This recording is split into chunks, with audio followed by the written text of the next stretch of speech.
अस्सलाम वालेकुम ख़वातीन और हज़रात, हस्बे हाल के साथ हाजिर है आपका मेज़बान जुनैद सलीम। और इस शो में मेरा साथ देते हैं बहुत अजीज़, हम सबको बहुत अजीज़ अजीज़ी अस्सलाम वालेकुम नाज़रीन और मेरे इंतहाई मोअज़्ज़ज़ मेहमान। सलामुअलैकुम। यार जुनैद, जो काम तुम खुद करते हो वो दूसरों को क्यों नहीं कहते कि वो भी करें? यार ये लोग गलियों मोहल्लों में भी बहुत तेज मोटरसाइकिल और गाड़ियां चलाते हैं, बहुत खतरनाक ड्राइविंग हो रही होती है, ईमान से किसी को कानून का पता ही नहीं है। मुझे अच्छी तरह याद है जब मेरा स्कूटर खराब था और तुमने मुझे लिफ्ट दी थी।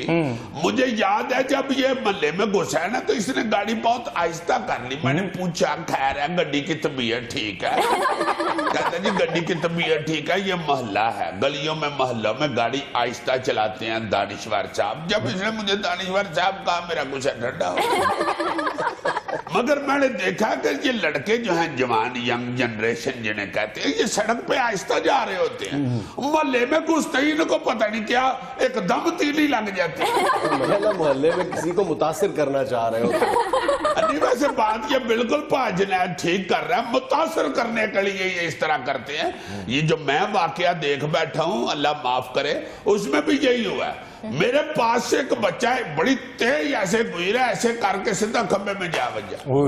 और यार फटाफट मोहल्ले के लड़कों ने उसे उठाया तो मैं भी उतनी देर में पास पहुंच गया। अच्छा। जब मैं पहुंचा तो मेरे सामने उस बेचारे गिरे हुए लड़के को उसके एक दोस्त ने कहा कि भाई जी, जिसको तुम मुतासिर कर रहे थे वो तो शकरगढ़ गई हुई है।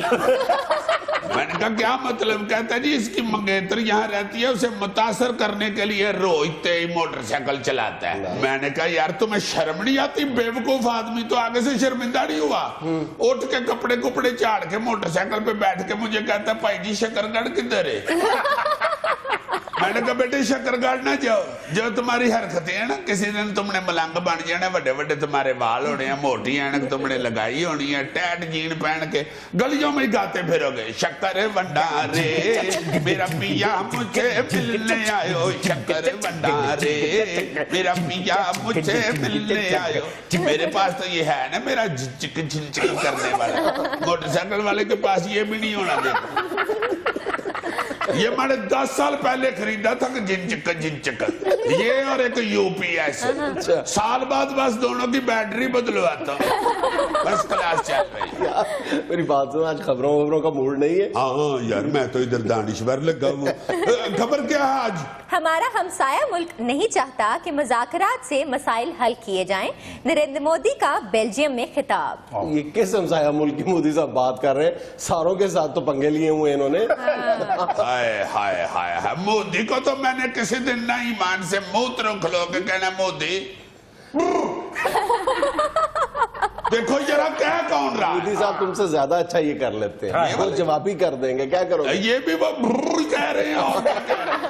यानी मुज़ाकरात के लिए 36 दफा हमने तैयारियां पकड़ी हैं। सेक्रेटरी लेवल के मुज़ाकरात से ऊपर नहीं ये पाई जाने देता। जब हमारे सेक्रेटरी पूरी तैयारी पकड़ लेते हैं, पेंट कोट पहन लेते हैं उधर मुज़ाकरात में जाने के लिए, टाई लगा रहे होते हैं तो टेलीफोन आ जाता है इनका कि भाई जी नरेंद्र मोदी साहब को पुरानी दर्द निकल आई है, मुज़ाकरात अगले हफ्ते करें। और जे बेचारे तैयारी पकड़ के उधर पहुंच ही जाए तो आगे से मुकर जाते हैं, भाई जी तुसी फॉरेन सेक्रेटरी हो। हमने अंजुमने ताजरान के सेक्रेटरी को बुलाया। ऐसे बंदे नाई की दुकान में अक्सर हजामत कराते हुए सो जाते हैं, नाई भी नहीं जगाता, वो सोए हुए कोई टेंड कर देता। एकदम आंख खुलती है तो सिर पे हाथ मार के कह रहे होते हैं यार पैसे मैं तेन देते हैं, तो जामत किसी और दी कर दी। और फिर नाई बताता है कि हजूर ये आपका ही मटका है जिसमें कुछ नहीं, खाली है सारा। और अगर ऐसा बंदा खुद नाई हो फिर? खुद नाई हो तो गाहक सो जाए ना तो जामत करके उसे कहता है कि भाई जी 100 रुपया कटिंग का और 200 रुपया सोने का 300 दें। आगे से गाहक लड़ना शुरू हो जाता है कि यार इतना कौन सा तूने 3 स्टार हमाम खोला हुआ है। मुझे तो इस बात में भी गुस्सा चल रहा है कि इसे घुसने क्यों दिया बेल्जियम वालों ने। हाँ पजामा कुर्ता तो पहनता है, बेल्जियम तो उसको जाना नहीं चाहिए था। सही बात है, बेल्जियम में कौन सा लखनऊ है जो पजामा पहन के पहुंच गया। अच्छा जी, पाक सरजमीन पार्टी के रहनुमा मुस्तफा कमाल ने कहा है कि शैतान को पहचानने में 30 साल लग गए। शाबाश मुस्तफा कमाल साहब, 30 साल लगा दिए आपने शैतान को पहचानने में। आप कौन सा स्टील मिल में सुपरवाइजर लगे हुए? शैतान को तो जनाब बंदा एक सेकंड में पहचान लेता है, अंदर से ही आवाज आ जाती है। हाँ, मैं एक दफा पाजनायत के पेंट कोट पे रह गया। अच्छा। बहुत अच्छा, इसने इम्पोर्टेड पेंट कोट पहना हुआ था, अतार के इसने इधर ही टांग दिया। सच्ची बात है, मेरा शैतान अंदर से जाग पड़ा। मैंने सोचा कि ले जाता हूँ, एक दो फंक्शन अटेंड करके वापस टांग दूंगा, इसको पता भी नहीं लगेगा। लो जी, मैंने अभी हैंगर को हाथ डाला है तो अंदर से आवाज आई है। मैंने कहा शैतान को, क्यों भाई जी मैंने छोटा है? वो आपके अंदर से आवाज नहीं आई, पीछे जुनेद भाई खड़े थे, वो कह रहे थे वो हो। यार जाने दो भाई, और मेरा कोट तुम्हारी बाजू में पूरा नहीं आ सकता। अब सुना, इतना खुला होता है इसका कोट, पहने तो लगता है किसी माई का फ्राक पहन लिया। मुस्तफा कमाल साहब से ये तो पूछो कि इनको शैतान को पहचानने में 30 साल लगे। अगर किसी शैतान की उम्र 29 साल हो तो वो तो ना पहचाना गया ना। अब बिल्कुल। वैसे मुस्तफा कमाल साहब आइए, और शैतान को भगाने के लिए लाहौल वाला कुव्वत पढ़ते हैं, और आप पढ़ा करें। मेरा ख्याल है इस डर से नहीं पढ़ते कि कहीं मैं लाहौल वाला कुव्वत पढ़ूं तो मेरे सजे खब्बे बैठे हुए भी गायब ना हो जाए। शैतान जो होता है ना जी, ये किसी में भी आ जाता है। मेरा छोटा मुंडा बड़ा शैतान है यार। फीडर पी रहा हो तो ये रहा सा फीडर खींचे तो रोना शुरू हो जाता है। इतने टेक्निकल तरीके से खुद को कम उम्र साबित किया। क्या मतलब है तुम्हारा? 2 साल पहले इसके छोटे बेटे की शादी हुई थी। अच्छा। और ये पड्डा उसकी दूध पिलाई की रस्म में हुआ था। यार ये किस तरह की बातें तुम कर देती हो शो में? हाथ दोगे ये तुम्हारे वाली? मैं शो खत्म करके कर जाऊं, सारे बच्चे इकट्ठे होंगे, मेरे दुआले हो जाए। अब भाजी ये कौन सा आपका मुंडा जिसकी शादी भी हो गई? हाँ जी, प्रॉपर्टी की वजह से बच्चे सामने खड़े हो जाते हैं। वो कौन सी प्रॉपर्टी? एक कोई मेरे पास प्रॉपर्टी है, वो 3 दिन हो गए मिस्त्री के पास खड़ी।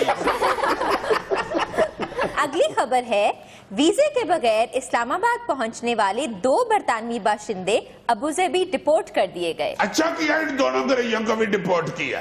अब उधर दुबई एयरपोर्ट पे बैठ के बेचारे दुख सुख बोल रहे होंगे एक दूसरे के साथ, यार मैंने तो तुम्हारी परजाई ने कंगन बेच के टिकट खरीदी, इन्होंने डिपोर्ट कर देता है।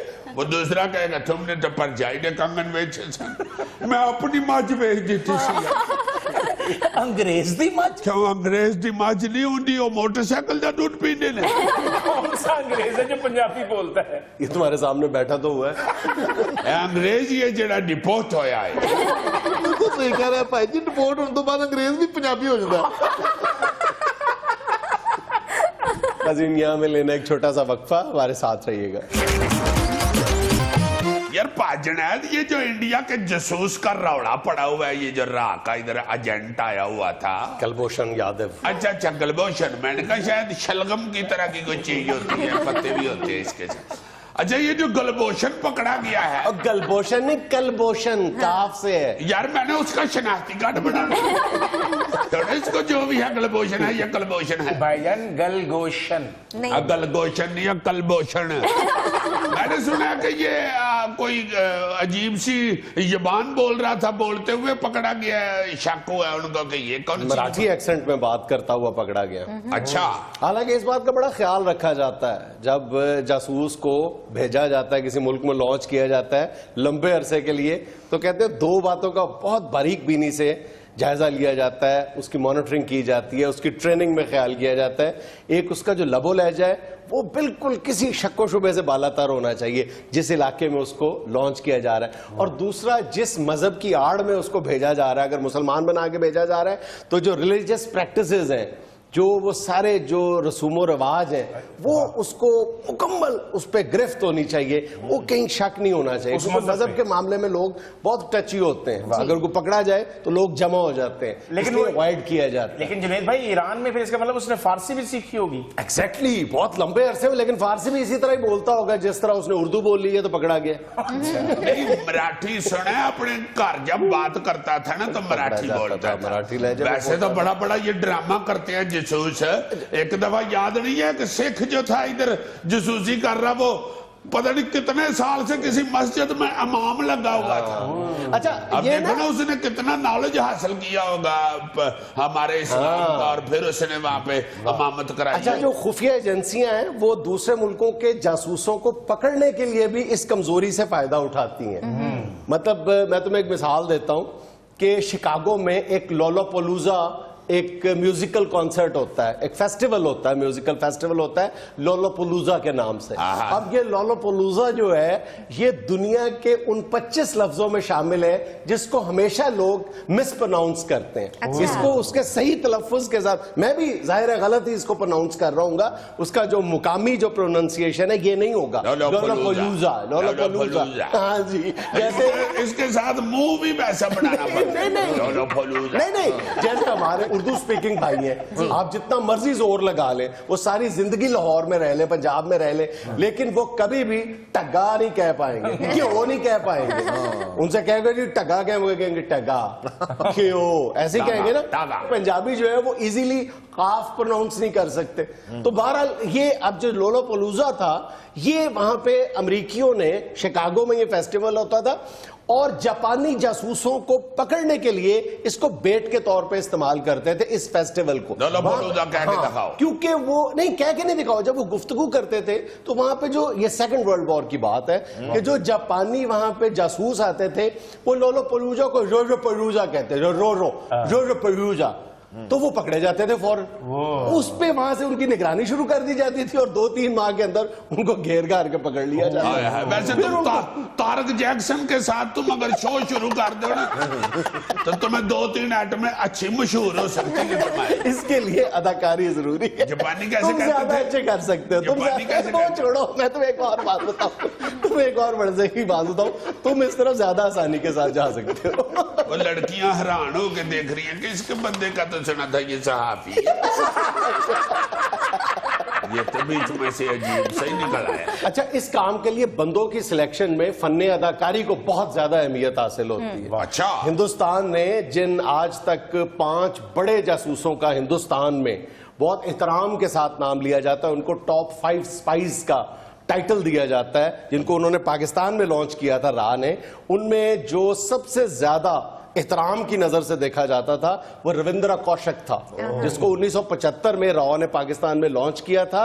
नबी अहमद शाकिर के नाम से वो पाकिस्तान में आया था और इतना मतलब उसको अदाकारी पे मतलब कमाल हासिल था कि उसने 2 साल के अंदर अंदर यहां आके पाकिस्तान आर्मी के एक इदारे के अंदर क्लर्क की जॉब हासिल कर ली थी और किसी को शक नहीं पड़ने दिया था। अच्छा, मुझे लगता है ये वही बंदा है जिसने मुस्लिम खातून से शादी भी की। एग्जैक्टली। और फिर 1983 में ये बंदा पकड़ा गया था और मुल्तान की सेंट्रल जेल में ये मर गया था। उस वक्त तक हिंदुस्तान की हुकूमत ने एतराफ नहीं किया था कि ये हमारा बंदा है। अच्छा। और वही जिस तरह कश्मीर सिंह का मामला है या ये अभी कुलभूषण का मामला है कि हिंदुस्तान जो है वो दाएं बाएं हो रहा है, कभी कहता है हमारा है, कभी कहता है हमारा नहीं है। लेकिन बहरहाल हुकूमतों को इन जासूसों की खिदमात का एतराफ किसी न किसी मरहले पर करना पड़ता है अल्टीमेटली जाके, क्योंकि हीरो का दर्जा मिल जाता है उनको। ये जो कौशिक साहब थे ये भी जब ये मर गए थे मुल्तान की सेंट्रल जेल में, उसके बाद इस पर फिल्म बनी थी हिंदुस्तान में, एक था टाइगर के नाम से। अच्छा। एक था टाइगर, एक था कौशिक नहीं। और फिर इसको टॉप 5 स्पाइस में शामिल किया गया था हिंदुस्तान की हुकूमत की तरफ से। बहुत अच्छे, बहुत जाहिर है उनका तो वो हीरो ही था ना जी, वो तो हमारे लिए विलन है ना जो हमारे इधर आके जासूसी कर रहा है। तो ये जो कलमूशन पकड़ा गया है इसको भी अब उधर जाके तो अवार्ड दे गई जाएगा, क्यों इसको जाने क्यों देना। सर, ये जो कौशिक था कितना अरसा यहाँ जासूसी करता रहा? 1975 में इसको लॉन्च किया गया और 1983 में पकड़ा गया, तो 8 साल तक तो वो बंदा यहाँ जासूसी करता रहा ना। लॉन्च किया तो ऐसे कह रहे हो जैसे बड़ी बैटरी वाला मोबाइल था ये।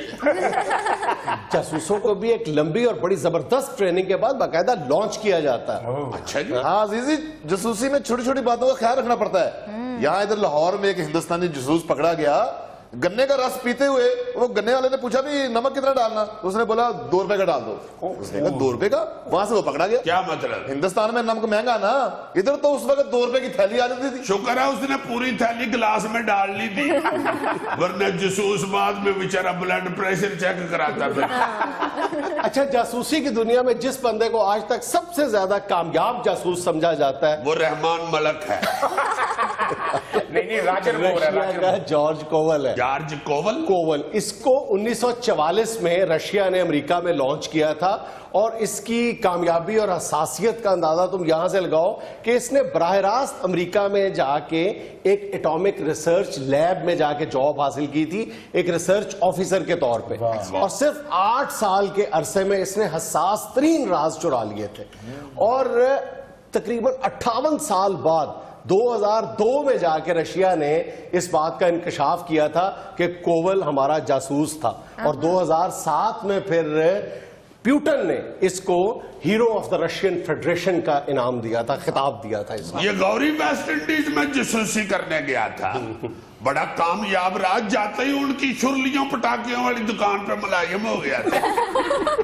बस पकड़ा बेचारा रंगत हो गया, धूप तेज होती थी ना तो ये गुलाबी रंग का हो जाता। उन्होंने कहा भाई जी ये जो कच्चे रंग का काला है ना ये हमारा नहीं है। वेस्ट इंडियंस को बातें कर रहे हो, परसों उन्होंने आपको वो खुशी दे दी है जो आपकी अपनी टीम आपको नहीं दे सकी। ये तो बात है। नाज़रीन, यहाँ में लेना एक छोटा सा वक्फा, हमारे साथ रहिएगा।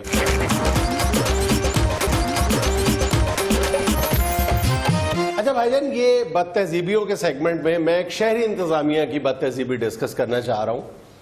अक्सर आपने देखा होगा कि जब एक किसी कैंपेन के खात्मे के बाद बैनर्स, होर्डिंग्स उतारे जाते हैं तो उसकी जो रस्सियां लटकती रह जाती हैं उनको उतारने की जहमत नहीं गवारा की जाती। धज्जियां लटकती है। हाँ, जिस रस्सी से वो बांधा होता है, जिस लकड़ी से उसको सपोर्ट दी होती है, वो बाद में लटकी रह जाती है। हाय हाय। वो जब जमा हो जाती हैं तो इस कदर वो बदनुमा मंजर लगता है, एक एक खंबे पे लगता है कि इसके ऊपर कई 200-200 बैनर जो है वो उसका गुजर हुआ है यहां से। मेरा ख्याल है वो खुद नहीं हुक्मरान उतारने देते ताकि आते जाते हुए टाकियां लटकी हुई देख के याद आएगी यार बड़ा पैसा लगा।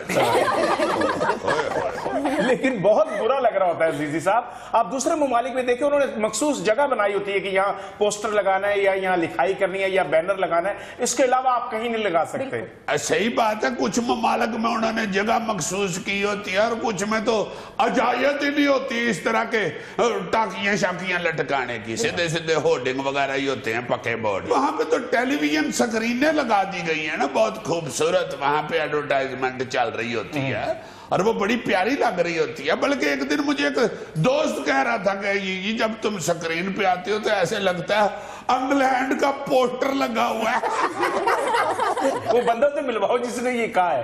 वो अंग्रेजी बोलता है, तुम्हें समझ नहीं आनी, मिलने का फायदा क्या है। बहरहाल ये वाकई बदतहजीबी है, बेशक ये हुकूमत की तरफ से है, ये नहीं होनी चाहिए। अगर कोई कैंपेन चले तो फिर उसके बाद उसका कंप्लीट सफाया होना चाहिए। बिल्कुल सही। अच्छा यार, एक बात है ये भी जो मैं जरूर फिर दोहराना चाहता हूँ, पहले भी दोहराता रहता हूँ इस तरह की चीज, मगर बहुत दुख होता है मुझे देख के ये जो नेट के ऊपर खाने शाने नहीं दिखा रहे होते, डिशें अपनी और कुकड़ पके हुए और मच्छियां मुछियां ये वो। बहुत सारे ऐसे लोग हैं जिनको सूखी रोटी नहीं मिल रही। वो भी बेचारा कहीं नेट खोल के बैठा हुआ दफ्तर में अगर ये देख रहा है या उसे नजर आ रहा है तो वो क्या सोच रहा होगा। हमारे मजहब में तो ये है कि साथ वाले को हंडिया पकने की खुशबू न जाए, तो हमने वो स्क्रीन पे ही लगा लिया लोगों के दिल विचारों के तोड़ने के लिए और उनको परेशान करने के लिए और उनको दुखों और गमों में डबोने के लिए। ऐसा नहीं होना चाहिए, बल्कि सवेरे सवेरे कुकिंग शो ही शुरू हो जाते हैं जिसमें कभी वो अपना केकड़े पकाने के तरीके बता रहे होते। केकड़ा को थोड़ा महंगा कितने का? ये तो नहीं मुझे पता, मैंने तो एक दिन इफ्तिखार ठाकुर को कहा कि यार एक मेरा दोस्त है उसका ड्रामा कर दो, पैसे थोड़े ले लो। उसने मुझे कहा था कि ये साहब उनके केकड़ा एडा महंगा हो गया, मैं उनका लिए थोड़े पैसे ले लो। फिर मेरे दोस्त ने केकड़ा ही कास्ट कर लिया। तो ये नुमाइश जो है ना अपनी अमारत की, ये अमारत में आता है ना, ये तरह तरह की वनसवनी डिशें, तरह तरह के ये खाने पकाने और ये वो, इस तरह नुमाइश नहीं इनकी होनी चाहिए। सर, मॉर्निंग शोज में भी जो फैशन ट्रेंड्स दिखाए जाते हैं वो गरीब इंसान अफोर्ड नहीं कर सकता। बिल्कुल ठीक बात है तुम्हारी। सुबह सुबह वो फैशन कपड़े महंगे महंगे सूट तिल्ले सलमे वाले दिखा रहे होते हैं, परेशान लोग घर में बैठे हुए हैं बेचारे। बिल्कुल, और जो मेकअप और जो ज्वेलरी वो दिखा रहे हैं, जो कपड़े वो पहनकर एडवर्टाइज कर रहे हैं, आम आदमी तो वो सब कुछ नहीं ले सकता। हाँ। आप तो मतलब कि मॉर्निंग शो को सुबह सुबह आप ऐसा आगाज दें लोगों को कि वो देख के कोई उनका मोरल बूस्टअप हो। वो औरतें, वो बच्चियां जो घर में हैं, जो जहेज के हाथों बैठी हुई हैं, वो देख के तो और अफसरदा हो जी जाएंगे। जी, तो बड़ी दूर की बात है, 20 बंदों को खाना खिलाने के लिए पैसे नहीं है बिल्कुल। बच्चियों के वालिदैन के पास। ना कोई सुनने वाला है ना कोई देखने वाला है। ये गलत बात है भाई, बहुत ज्यादा लोग देखने वाले हैं, बहुत ज्यादा लोग सुनने वाले हैं। हाँ जी, सही कह रहा पाजनैद। वो सवेरे सवेरे जो फाशी फैला रहे होते हैं, एक्सरसाइज दिखा रहे होते हैं, और वो लड़की लगी होती है कोई ट्रेनर, वही मेरा ख्याल है पौड़ी वहां बैठ के देख रही होती है। शर्म ही कोई नहीं आ रही है।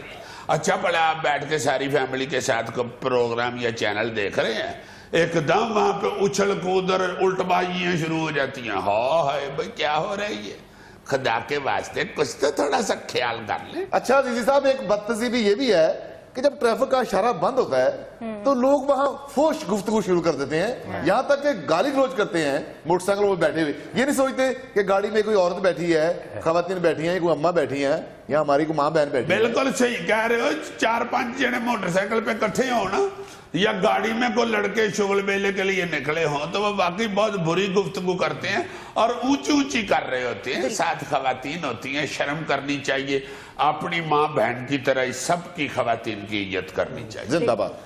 नाज़रीन, यहाँ में लेना एक छोटा सा वक्फा, हमारे साथ रहिए।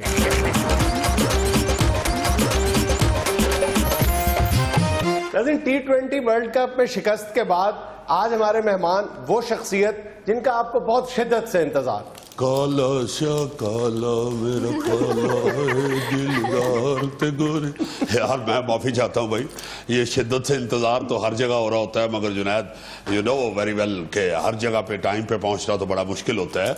और मेरे जैसा बंदा जो मोहब्बतें समेटता फिर रहा है पूरे पाकिस्तान से, और लोगों की जाहिर है हर आदमी की ख्वाहिश। साहब कौन सी मोहब्बत? छोड़ो इस बात को छोड़ो, बताएं तो सही कौन सी मोहब्बत? भाई सबसे पहले तो सबको मुबारक हो, पूरे पाकिस्तान की आवाम को मुबारक हो। किस चीज की? जो लोगों की ख्वाहिश थी, जो लोगों की तमन्ना थी, आखिरकार हमने इंडिया की टीम को हरा दिया। आपने इंडिया की टीम को हरा दिया?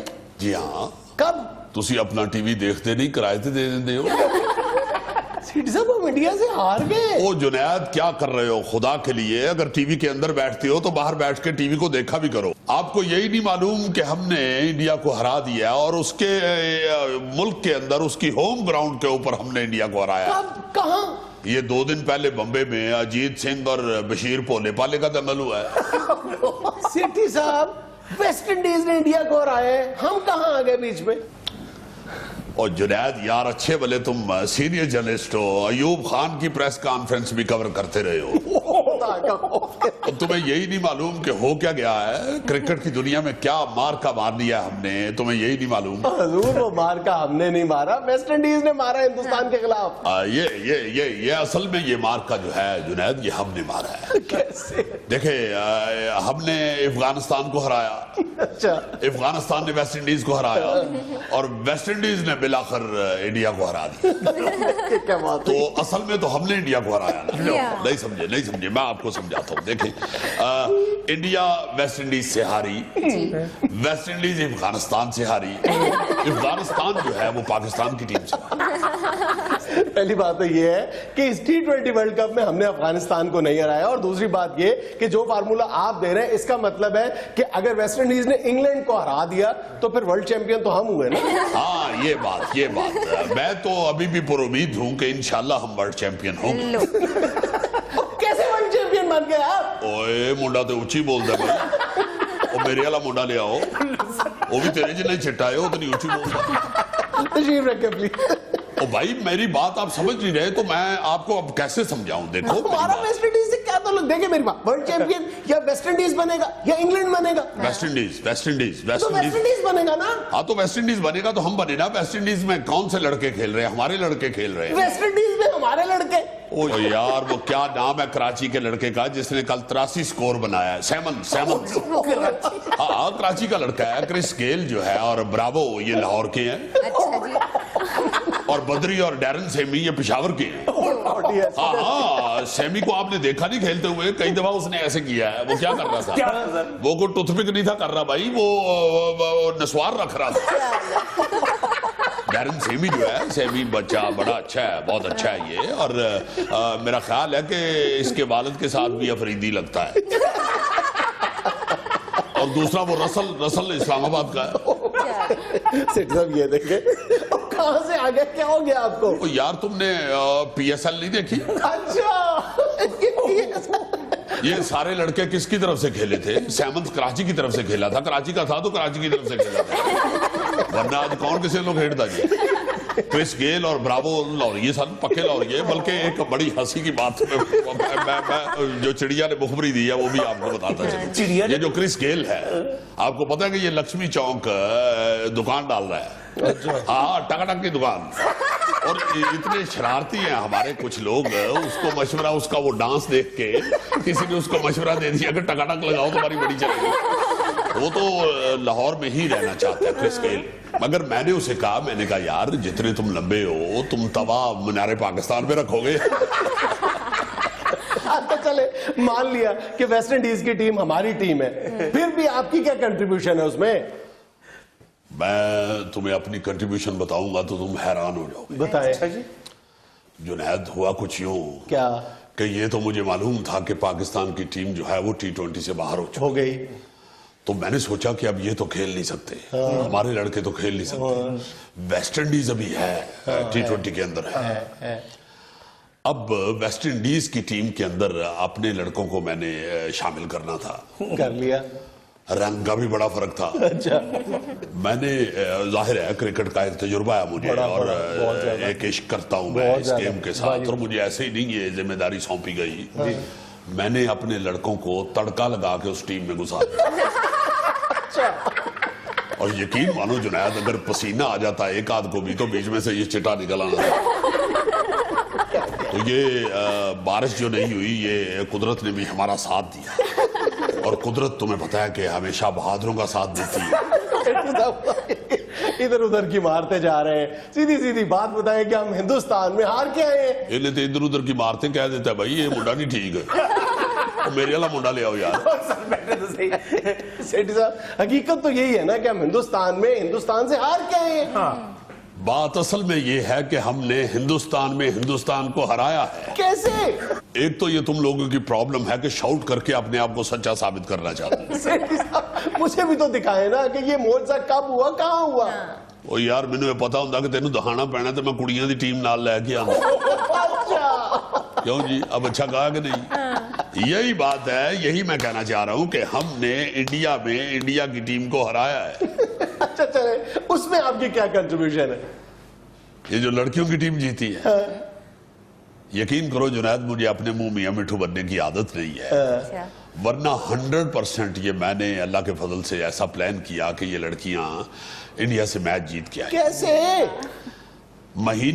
एक महीना पहले मैंने सारी लड़कियों को बारीक कंगियां लेके दी। बारीक कंगियां किस लिए? टेक्निकल बात है ना, ये टेक्निकल बात है, ये तुम नहीं समझोगे। 1 महीना पहले बारीक कंगियां लेके दी और सबको कहा कि बच्चे रोजाना 2-3 टाइम बारीक कंगी फेरा करो, ये ना हो कि सर में जुएं पड़ जाए, उतो कह जा रहा हो तुम जू लड़ जाए, ना गेंद फड़िया जाए और ना जू फड़ी जाए। मुश्किल काम है, दोनों मुश्किल काम है, दोनों। नाज़रीन, यहाँ पे लेना एक छोटा सा वक्फा, हमारे साथ रहिएगा।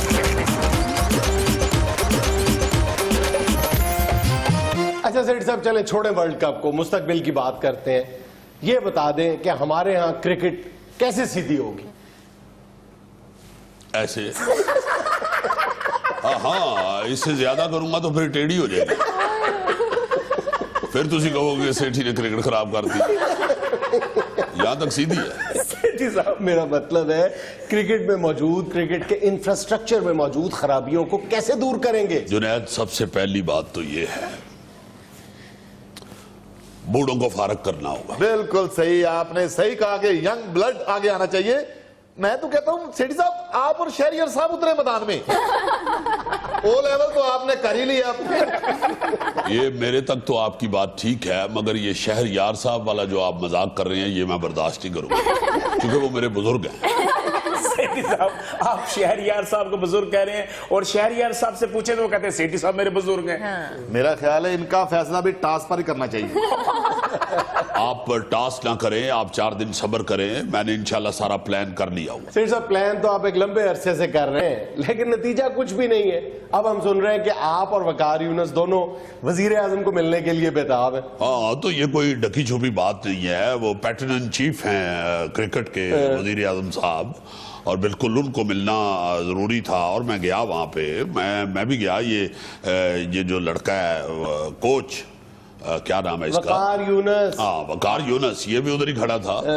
तो मैंने आसफ करबानी से कहा, मैंने कहा वजीर आजम साहब को बताएं कि बाहर नजम आया और ए जी कवे ते दाना दस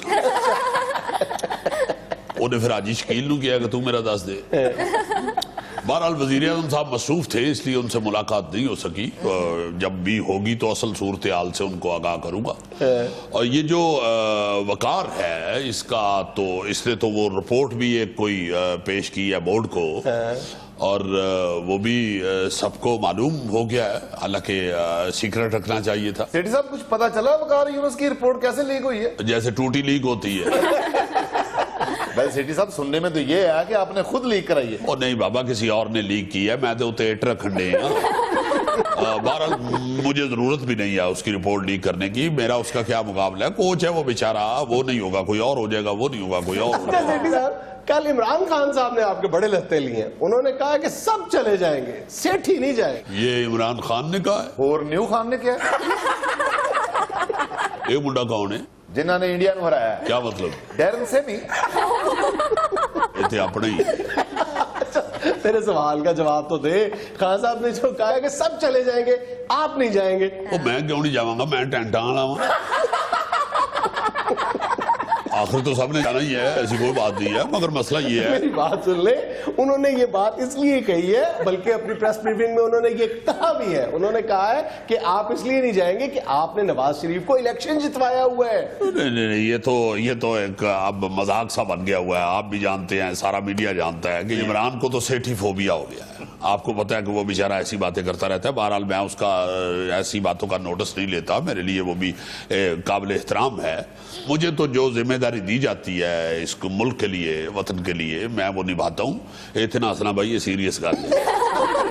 इमरान खान ने पाकिस्तान क्रिकेट बोर्ड की सरबराही के लिए एहसान मानी का नाम भी तजवीज किया है। तो वो इमरान ने कहा है ना एहसान मानी। मैं भी एहसान मानी हूँ। आप कैसे एहसान मानी? भाई वजीर आजम ने मेरा एहसान मानी है तो मुझे जिम्मेदारी दी। ये क्या कह रहे हैं? ओ भाई, मेरा मतलब है कि वजीर आजम साहब के लिए एहसान मानी मैं ही हूँ, मैं एहसान मानी हूँ, एहसान मानी मेरा है, मैं एहसान मानी कहूँ, एक ही है बात। सेठी साहब, इस वक्त पाकिस्तानी क्रिकेट कुर्बानी मांग रही है, कुर्बानी। तो करो काला कुकड़ लाल। सर, बड़ी कुर्बानी। चलो गां कर लो। सर, बड़ी। ओ यार, हाथी दे हाल ही नहीं होता। इनका मतलब ये है कि आप इस्तीफा क्यों नहीं दे रहे? ओदा तो ओरे मतलब है कि नहीं, ये मुंडा ही नहीं ठीक। ओ मेरा मुंडा किथे भी है? तशरीफ तो रखे। ये तो बाहर तक तो मेरे नाल आया सी। ओ भाई, मैं इस्तीफा, मेरे इस्तीफे से बात बनती है तो अभी ले लो, अभी ले लो। ये शहरयार साहब भी यही कह रहे हैं, तो दे दे। कोई गल है, मुंडा ही नहीं ठीक। सेठी साहब, खुदा के लिए कुछ करें, क्रिकेट में बहुत सियासत आ गई है। ये क्रेडिट तो मुझे दे दो, ये क्रेडिट तो मुझे दे दो खुदा के मतलब? वास्ते। ठीक है, आप लोग जैसे बातें करते जाते हैं, मैं भी सुनता रहता हूँ, कोई ऐसी बात नहीं। मगर जो मैंने किया है, जो मेरे क्रेडिट की चीज है, वो तो मुझे देनी। कौन सा क्रेडिट हुजूर? क्रिकेट सियासत भर गई है, आलूदा हो गई है। ओ यार जुनैद, तुम जैसे दानिश्वर खुद ही कहते हैं कि जमहूरियत ही हल है इस मुल्क का। तो जमहूरियत कैसे आती है? कैसे आती है? सियासतदानों से आती है ना। तो ये भी आप लोग ही कहते हैं कि सियासतदान अच्छे नहीं है।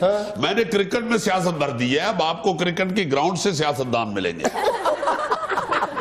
सो जुनैद, क्रिकेट को तो अल्लाह के फजल से मैं बेहतर कर रहा हूँ, साथ में सियासत की भी खिदमत कर रहा हूँ। सेठी साहब, सियासत को छोड़ें, क्रिकेट के लिए आपके आगे क्या प्लानिंग है? देखो, सबसे पहली बात तो ये है कि ये जो ट्रेनिंग कैंप्स हैं, क्रिकेट कैंप जो हैं, इनको साइंटिफिक बुनियादों पे ऑर्गेनाइज करना पड़ेगा। वो कैसे? मैं चाहता हूं कि ये जो कैंप हैं, ये एक आधा दिन की बजाय ज्यादा दिन के होने चाहिए। अच्छा।